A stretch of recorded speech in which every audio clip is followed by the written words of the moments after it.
इमाम ज़ैनुल आबिदीन मदीना पाक में सन 38 हिजरी को पैदा हुए। मौला अली शेर खुदा रदी अल्लाह ताला अन्हो आपकी गोद मुबारक में 2 साल तक परवरिश पाते रहे। मौला अली के विसाल के बाद इमाम हसन की सोहबत और तरबियत के ज़ेरे साया रहे और फिर इमाम हसन मुजतबा रदी अल्लाह ताला अन्हो के विसाल के बाद अपने बाबा जान मौला हुसैन रदी अल्लाह ताला अन्हो आपकी मईयत सोहबत और तरबियत के ज़ेरे असर रहे। मैं इब्तिदा में ही एक जुमला कह देता हूँ, जो घर में बैठे हैं वो घर में सुन लें और जिनको अल्लाह ने तौफीक मस्जिद की दे दी है वो मस्जिद में सुन लें। इमाम हुसैन की सीरत मुबारका कितनी पाकीज़ा और कितनी ताहिर है कि जिसकी तरबियत मौला अली ने की हो, जिसकी तरबियत मौला हुसैन ने की हो और जिसकी तरबियत उनके चाचू जान हसन मुजतबा ने की हो, इमाम ज़ैनुल आबिदीन की सीरत कितनी खूबसूरत है। सन 38 हिजरी में पैदा हुए और जो वाक़या करबला है ये सन 61 हिजरी में रूनुमा हुआ। तो इस एतबार से इमाम ज़ैनुल आबिदीन जब अपने बाबा जान इमाम हुसैन के साथ करबला पहुँचे तो इमाम ज़ैनुल आबिदीन की उम्र मुबारक 22 या 23 साल थी, यानी आप जवान थे जब मैदान करबला में पहुँचे। यहाँ पे एक और बात अर्ज़ कर दूँ, इमाम हुसैन रदी अल्लाह ताला अन्हो अपने बाबा जान मौला अली की मोहब्बत की वजह से अपने बेटों का नाम अली रखा करते थे। मौला हुसैन के पहले बेटे पैदा हुए तो नाम रखा अली, दूसरे पैदा हुए तो नाम रखा अली और तीसरे पैदा हुए तो नाम रखा अली। अब गौर करिए कीजिएगा, 3 बेटे पैदा हुए, तीनों का नाम अली है। अब इन तीनों में फ़र्क के लिए ना, बड़े को कहा जाता था अली अकबर, दरमियान वाले को कहा जाता था अली अल औसत और उससे छोटे को कहा जाता था अली अल असगर। तो ये पहचान के लिए अली अल अकबर, अली अल औसत और अली असगर कहा जाता था। अली अकबर भी मैदान करबला में शहीद हो गए और अली असगर भी मैदान करबला में शहीद हो गए और अली अल औसत वो हैं जिनको हम ज़ैनुल आबिदीन कहते हैं। इमाम ज़ैनुल आबिदीन का असल नाम मुबारक अली अल औसत है। ये इमाम हुसैन के दरमियान वाले बेटे थे। तो ये अपनी बीमारी की वजह से, शिद्दत बीमारी की वजह से मैदान करबला में ना जा सके और जामे शहादत हासिल ना कर सके, तो अल्लाह ने इन्हें ज़िंदा रखा।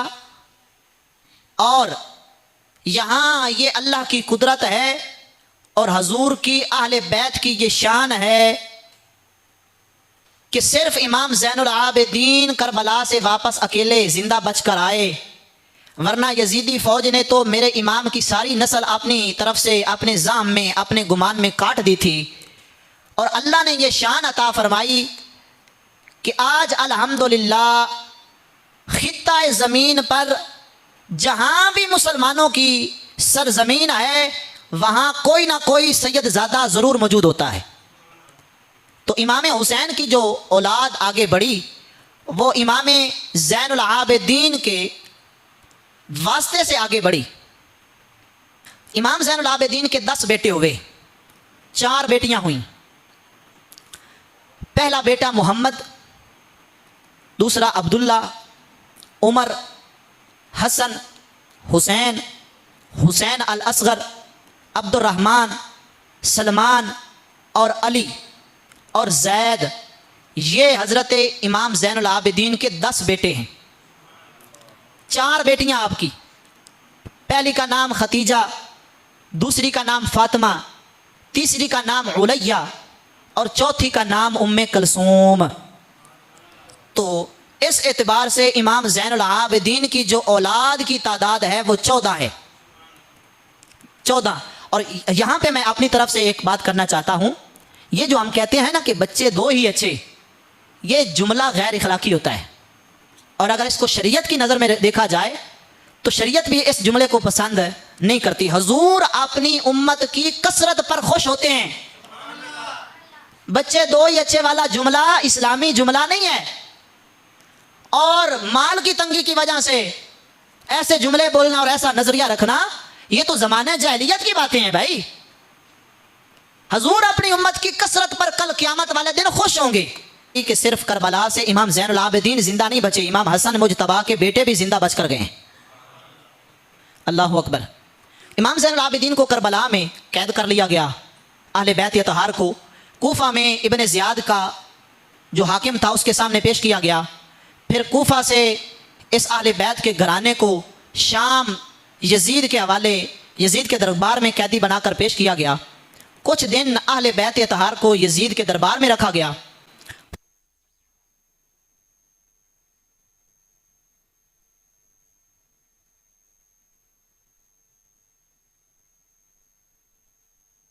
और अगर आप यहाँ रहना चाहें तो हम आपको यहाँ रखते हैं। तो इमाम ज़ैनुल आबिदीन ने फरमाया कि नहीं, हम अपने नाना जान के शहर मदीना जाना चाहते हैं। तो यजीद ने एक फ़ौजी लश्कर साथ इस काफ़िले के किया, बहुत सारा साजो सामान भी, ज़्यादा सफ़र दिया और मदीना की तरफ रवाना कर दिया। इमाम ज़ैनुल आबिदीन मदीना पहुँचे। आपने अपनी सारी ज़िंदगी आखिरी सांस तक मदीना में रहे। आपका मामूल था कि जब मस्जिद नबवी में हदीस का इल्म हासिल करने के लिए आते तो बड़े बड़े हलके लगे होते थे। सहाबा और ताबीन जो थे वो हदीस का दर्स दे रहे होते, कहीं फ़िक़ह का दर्स दिया जा रहा है। तो इमाम ज़ैनुल आबिदीन ज़ैद बिन असलम के हलके में आकर बैठते। आज भी जिन्होंने मस्जिद नबवी की ज़ियारत फरमाई है, अल्लाह ने उनको मौका दिया है, उनके नसीब में लिखा। दुआ है अल्लाह हम सब को मदीने की बार बार हाज़िरी नसीब फरमाए। आज भी मस्जिद नबवी में दीन के हलके लगते हैं, दर्स के हलके लगते हैं, हदीस के हलके लगते हैं। तो ज़माना सहाबा और ताबीन में भी ये हलके लगा करते थे और हुज़ूर की हदीस पढ़ाई जाती थी, इल्म की तालीम दी जाती थी। तो इमाम ज़ैनुल आबिदीन हज़रत ज़ैद बिन असलम के हलके में जाकर बैठते और वहाँ से उनसे दीन सीखते थे। अच्छा, एक बंदे ने ये काफ़ी मरतबा आपका अमल देखा कि आप हमेशा ज़ैद बिन असलम की मजलिस में बैठ के इल्म हासिल करते हैं। तो उसने सवाल कर दिया, हुज़ूर क्या वजह है? आपके कबीले के बड़े बड़े सरदार, आपके खूनी रिश्तेदार इधर मस्जिद नबवी में मौजूद हैं और वो भी दर्स दे रहे हैं। हज़रत अब्दुल्लाह इब्न अब्बास आपके खूनी रिश्तेदार हैं, हुज़ूर वो भी दर्स देते हैं, लेकिन आप उनके हलकों की तरफ नहीं जाते, ज़ैद बिन असलम के हलके में जाकर बैठते हैं और उनसे दर्स हासिल करते हैं। तो इमाम ज़ैनुल आबिदीन ने फरमाया, मुझे जिस हलका से, जिस मजलिस से, जिस सोहबत से ज़्यादा इल्म हासिल होता है, मैं उस हलके को ज़्यादा अहमियत दिया करता हूँ। तो ये आपकी तालीम और तरबियत में ये बात हमें सबक देती है कि दोस्त और मजलिस उसमें बैठो जो तुम्हें दीनी फ़ायदा दे। अब यहाँ एक अकीदे की बात और आपको समझाने की बात और एक बड़ी खूबसूरत बात आपके सामने पेश करने वाला हूँ। बड़ी तवज्जो से सुनिएगा, किसी पर हिट नहीं, किसी पर तनकीद नहीं और फ़िरका वारियत नहीं। हम इस बात को तस्लीम नहीं करते कि फ़िरका वारियत पाकिस्तान में फैलाई जाए, लेकिन मैं अपने मसलक की मस्जिद में बैठकर अपने लोगों को अपने अकीदे की एक बात बताना चाहता हूँ। वो ये है कि जिस इमाम के हम मुकल्लिद हैं उनका नाम है इमाम आज़म अबू हनीफ़ा। क्या नाम है? इमाम आज़म अबू हनीफ़ा। अब सुनिए, जिस इमाम के हम मुकल्लिद हैं उसकी शान क्या है, उसकी फ़िक़ह का मकाम और फैज़ान क्या है। इमाम आज़म अबू हनीफ़ा के हम मुकल्लिद हैं और इमाम आज़म अबू हनीफ़ा शागिर्द हैं इमाम जाफ़र सादिक के। अब सुनिए, इमाम जाफ़र सादिक शागिर्द हैं इमाम ज़ैनुल आबिदीन अपने अब्बा जान के, और इमाम ज़ैनुल आबिदीन ये शागिर्द हैं इमाम हुसैन के, और इमाम हुसैन शागिर्द हैं मौला अली के, और मौला अली शागिर्द हैं हजूर नबी पाक सल्लल्लाहु अलैहि वसल्लम के। तो नतीजा ये निकला कि जिस फ़िक़ह पर और जिस इमाम के हम मुकल्लिद हैं उसकी फिका का जो फैजान है, यो फैजान वो अहले बैत ने अता फरमाया है, मौला अली ने अता फरमाया है और हजूर नबी अकरम ने अता फरमाया है। तो इमाम आजम अबू हनीफा की जो फिका है, इसका जो चश्मा है, इसका जो असल फैजान आ रहा है, वो अहले बैत के तवस्सुल से और इनकी निस्बत से मुस्तफ़ा की तरफ से आ रहा है। यहां एक और अकीदी की बात कर दूं, जब इमाम हुसैन को करबला में कत्ल कर दिया गया, शहीद कर दिया गया, तो ताइफ का एक बंदा था जिसका नाम था मुख्तार सकफी। वो इराक में आया, कूफा में उसने सकूनत इख्तियार की। करबला के बाद उसने एक सियासी तहरीक, इनकलाबी तहरीक शुरू की। तवज्जो है, सियासी तहरीक उसने उभारी। अहले बैत के कातिलों का बदला उसने लिया। हुसैन के और अहले बैत के एक एक कातिल को चुन चुन कर मुख्तार सकफी ने कत्ल किया। और जब उसने अहले बैत के कातिलों से बदला लिया ना, तो लोग तो अहले बैत से प्यार करने वाले थे। उसने अहले बैत के कातिलों से बदला लिया तो लोगों ने उससे प्यार करना शुरू कर दिया, उसके नारे लगाने शुरू कर दिए। उसकी इनकलाबी और सियासी वो तारीख वो बुलंदियों पर चली गई, वो शोहरत पकड़ गई। और मुख्तार सकफी से अपनी शोहरत उसको वो नसीब ना हुई, वो अपनी शोहरत संभाल ना सका, उसको हजम ना कर सका, कि लोग हर तरफ से उसके गीत गाने लगे कि ये बंदा है मुहिब्बे अहले बैत, जिसने हुसैन के कातिलों से बदला लिया है, हम इससे प्यार करते हैं। लोग दर जौक उसकी तारीख में शामिल होने लगे, उसके नारे लगने लगे। तो जब उससे अपनी शोहरत हजम ना हुई तो मुख्तार सकफी ने ऐलान नबूवत कर दिया। मैं अपने मसलक की बात कर रहा हूँ, मैं अपना अकीदा तुम्हें समझा रहा हूँ, किसी की बातों में ना। आज कुछ लोग उसके मिज़ार पे जाते हैं, हम उसको मिज़ार नहीं कहते, उसकी कब्र पे जाकर वहाँ दुआएं करते हैं, उसको अपना लीडर तस्लीम करते हैं। लेकिन हमारा नज़रिया सुने, और उसके मुतल्लिक सिर्फ हमारा नज़रिया नहीं, मैं आगे अहले बैत का नज़रिया बयान करने वाला हूँ। किताब का नाम है अत-तबकात, किताब का नाम है तहज़ीबुल कमाल। इन दोनों किताबों में, बल्कि तीसरी किताब का हवाला भी नोट कर लें, सियार एलामुन नुबला के अंदर भी ये रिवायत मौजूद है।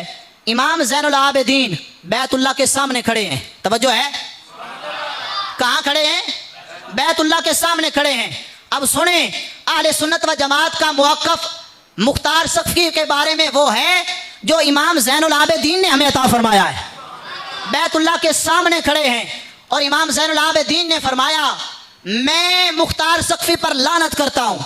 एक बंदा सुन रहा था, उसने कहा, हुजूर मुख्तार सकफी वो है जिसने आपके बाबा जान हुसैन के कातिलों से बदला लिया, एक एक को चुन चुन कर कत्ल किया, और आपकी मोहब्बत का दावा करते हुए ही वो लड़ते लड़ते मर गया, उसको कत्ल कर दिया गया। और आज आप ही उसके बारे में कह रहे हैं कि मैं उस पर लानत भेजता हूं। हुजूर वो आपकी मोहब्बत में मरा है, अहले बैत की मोहब्बत में मरा है। तो इमाम ज़ैनुल आबिदीन ने जो जवाब दिया वो अपनी नस्लों को सिखाने वाला है, वो अपने दिल के तख्ती पर लिखने वाला है और अपनी औलाद को तरबियत में शामिल करने वाला है। इमाम ज़ैनुल आबिदीन ने फरमाया, वो अल्लाह पर भी झूठ बोलता था, अल्लाह के रसूल पर भी झूठ बोलता था, यानी उसने ऐलान नबुव्वत किया था। और यहां याद रखें, मैं नतीजे तक पहुंच गया हूं। अब जिसने बोलना हो वो बोले, जिसने नहीं बोलना ना वो ना बोले। इमाम ज़ैनुल आबिदीन हमें सुन्नियों को ये अकीदा देकर जा रहे हैं कि अहले बैत से प्यार वो कबूल किया जाएगा जो मुस्तफ़ा नाना जान की शरीयत में रहकर किया जाएगा। शरीयत के दायरे से अगर कोई बंदा उस हद को क्रॉस करके अहले बैत की मोहब्बत में मर जाता है, कत्ल हो जाता है, वो पक्का जहन्नमी है। जन्नती वो हो सकता है जो अहले बैत से भी प्यार करता है और इस तरीके से प्यार करता है जो तरीका हमें हुजूर ने बयान फरमाया है। बात समझ आई? अकीदा समझ आया? हाँ, नेट का दौर है, सोशल मीडिया का दौर है, कहीं आप किसी से मुतासर ना हो जाएं। मैंने आपको आगाही दे दी अपने अकीदे के मुतालिक कि हमारा अकीदा क्या है। अब दूसरी बात, अल्लाह अकबर, हम जिनको खलीफा अव्वल और खलीफा दोम मानते हैं उनकी शान भी सुने अहले बैत अतहार की जुबान से। भाई तवज्जो फरमाएं, जिनको हम खलीफा अव्वल खलीफा दोम मानते हैं, अब उनकी शान में अहले बैत और अहले बैत में से जो पांचवें इमाम हैं, चौथे इमाम हैं इमाम ज़ैनुल आबिदीन, उनकी ज़ुबान से बयान करने लगा हूँ। पहले किताब का हवाला नोट करें, मुस्नद इमाम अहमद बिन हंबल के अंदर, इस किताब के अंदर रिवायत मौजूद है। और हम चूंकि बरेलवी हैं, हम चूंकि रिजवी हैं, हम आला हजरत को मानने वाले हैं, तो मैं दूसरा हवाला भी आपको दे देता हूं। फतावा रिजविया में भी आला हजरत ने इस हदीस को नकल किया है। आपकी सुभान अल्लाह बहुत छोटी है, आवाज गूंजनी चाहिए मस्जिद के अंदर। फतावा रिजविया में मुस्नद इमाम अहमद बिन हंबल के अंदर 2 किताबों के हवाले देकर इमाम ज़ैनुल आबिदीन की जुबान से मैं अपने अबू बकर और उमर की शान बयान करने लगा हूं। एक बंदा आ गया, रावी का नाम है इब्ने अबी हाजिम। बंदा आ गया, उसने आकर इमाम ज़ैनुल आबिदीन से सवाल किया, पूछता है, ए ज़ैनुल आबिदीन, मा काना मंजिला तो अबी बकरिन व उमरा मिर रसूलिल्लाह सल्लल्लाहु अलैहि वसल्लम। ए ज़ैनुल आबिदीन, बताओ आपके नज़दीक अबू बकर और उमर की शान क्या है? सुनियो, तवज्जो और गौर से सुनिएगा। इमाम ज़ैनुल आबिदीन ने जवाब क्या दिया? आपने फरमाया, ओए अकल के अंधे, तू सवाल करता है कि अबू बकर और उमर की शान क्या है? आज जो तुम्हें हजूर के पहलू में सोए हुए अबू बकर और उमर की शान आज तुम्हें नजर आ रही है, हजूर की जहरी जिंदगी में भी अबू बकर और उमर की यही शान हुआ करती थी। इमाम ज़ैनुल आबिदीन ने अपनी सारी जिंदगी शहर मदीना में गुजारी। मक्का शरीफ हज अदा करने के लिए तशरीफ ले गए। अब ये वाक़या बड़ा खूबसूरत है, इससे आले बैत की शान वाज़े होती है। मक्का में जब आप पहुंचे, हज के दिन थे, लोगों ने तवाफ़ किया, लोग तवाफ़ कर रहे थे। अब्दुल मालिक जो शाम का गवर्नर था, बादशाह था, उसका बेटा हिशाम भी मक्का में आया हुआ था। हिशाम ने तवाफ़ किया। तवाफ़ करने के बाद बंदे की एक आरजू होती है कि मैं हजर अस्वद को बोसा दूं। अब बादशाह का बेटा है, हुक्मरान का बेटा है, हाकिम का बेटा है, हिशाम बिन अब्दुल मलिक। कुछ बातें याद भी रखा करो, मैं बार बार ये अल्फाज बोलता हूं ताकि आपको याद रहें।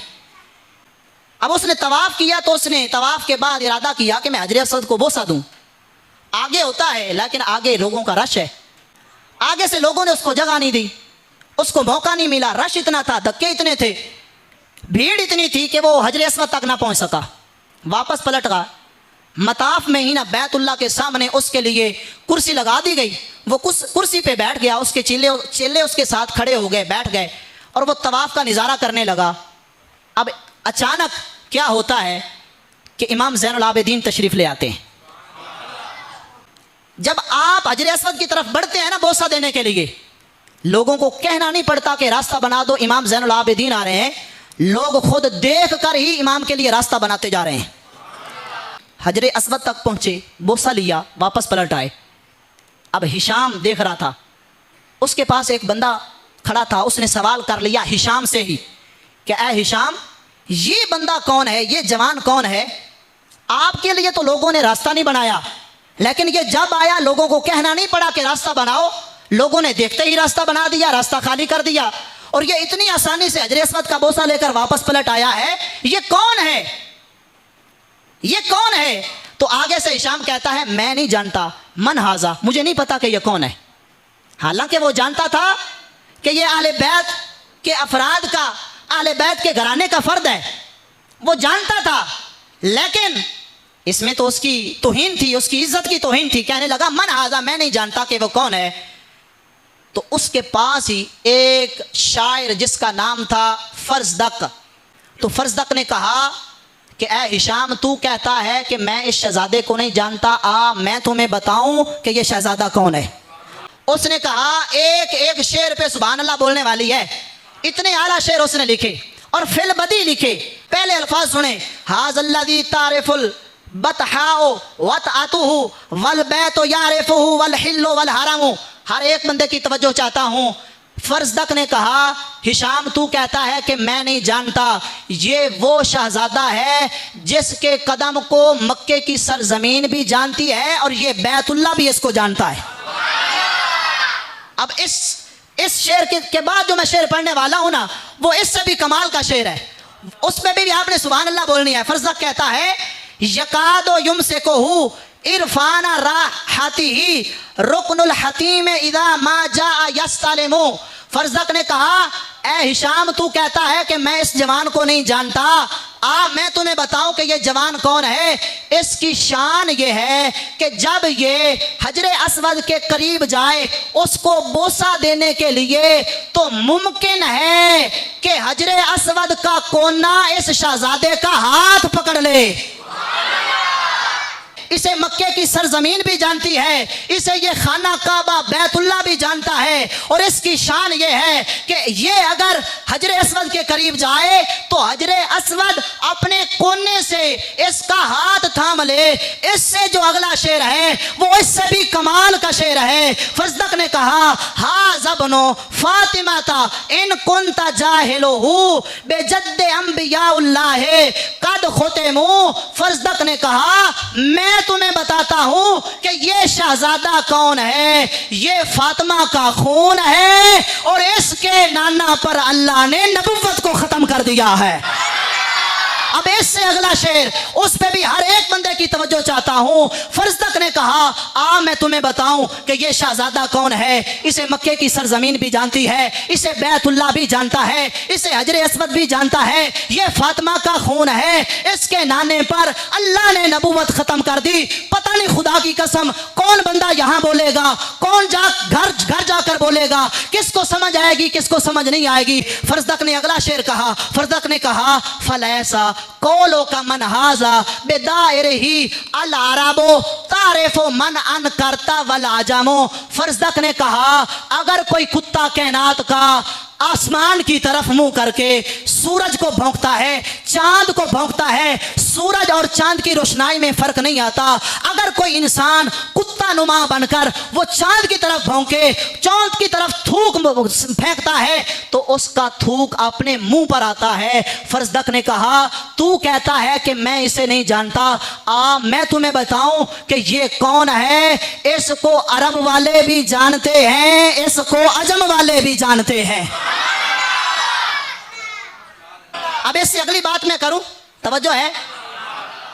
अच्छा, जेड़ा बंदा ते चाहता है ना कि हुणे जमात खड़ी हो जावे, ओ ते सुभान अल्लाह ना बोले, लेकिन अगले जुमले ते ओ बंदा सुभान अल्लाह बोले जेड़ा चाहता है तकरीर जारी रवे। हुण जुमला सुनो, जदों ए फरजदक दे अशार उस हिशाम ने सुने ना, बिगड़ गया, मूड खराब हो गया, ओदा चेहरा जर्द सुर्ख हो गया, गुस्से नाल बड़ा भड़क उठिया, उस फरजदक नूं कैद करवा दिता। अच्छा, ये जड़े अशार आन ना ओदे प्यो अब्दुल मलिक कोल पहुंच गए। जदों अब्दुल मलिक ने फरजदक दे ए अशार शाने आले बैत सुने ना, ते अब्दुल मलिक ने फरजदक नूं उस शायर नूं बुलाया ते बुला के कहन लगा, ए जड़े अशार हैं पढ़ के सुनाए। ते कहंदा, ए जड़े अशार हैं ये तेरे हैं? आपने फरमाया, हाँ ये मेरे हैं। तो कहने लगा, मुझे लगता है कि तू शिया हो गया है। यूं तो शान आले बैत की शिया बयान करते हैं। अब्दुल मलिक कहने लगा, मुझे लगता है कि तू शिया हो गया है। अब ये जुमला भी सुनिएगा, फरजदक ने क्या जवाब दिया। फरजदक ने वही जवाब दिया जो इमाम शाफी ने दिया था। इमाम शाफी आले बैत की शानें बयान करते थे, आले बैत के फजाल बयान करते थे। लोगों ने कहा शाफी शिया हो गया है, इमाम शाफी शिया हो गया है। तो इमाम शाफी तक जब ये बात पहुंची तो मेरे इमाम ने फरमाया, अगर आले बैत की शान बयान करना इसका नाम शिया होना है तो फिर इंसान भी गवाह हो जाए और जिन भी गवाह हो जाए, इमाम शाफी शिया हो गया है। अब इससे अगली बात भी सुनना चाहते हैं। उस अब्दुल मलिक ने कहा, ए फरजदक, इस तरह का कसीदा एक मेरी शान में भी कह दे, इस तरह का कसीदा एक मेरी शान में भी कह दे। तो अब फरजदक ने जो जवाब दिया था वो भी उसके अल्फाज मौजूद हैं। फरजदक कहने लगा, व तुजीउनी बिअबिन मिस्ली अबी व उम्मिन बिमुस्ली उम्मीही हत्ता अकूला फी का मिसला मा कुल्तुहु फी। फरजदक ने कहा, अगर इस तरह का कसीदा मुझसे कहलवाना चाहता है, लिखवाना चाहता है, तो ज़ैनुल आबिदीन जैसा बाप लेकर आ, ज़ैनुल आबिदीन की माँ जैसी माँ लेकर आ, उनकी शान जैसी शान लेकर आ, फिर मैं तुम्हें ऐसा कसीदा लिख कर देता हूँ। तुम्हें हया करनी चाहिए कि तू आले मोहम्मद के, हजूर के खून की बराबरी करना चाहता है, उन ऐसा होना चाहता है। फरजदक ने कहा तू दुनिया के लालच में फंसा हुआ है, और अहले बैत की शान ये है कि अल्लाह ने इनकी पाकी का जिक्र कुरान में बयान फरमा दिया है। फरजदक कहने लगा मैं अहले बैत की शान कहता हूं तो इसके बदले में जो अल्लाह मुझे अजर अता फरमाएगा ना, तेरी पूरी सल्तनत भी अल्लाह के उस अजर का मुकाबला नहीं कर सकती।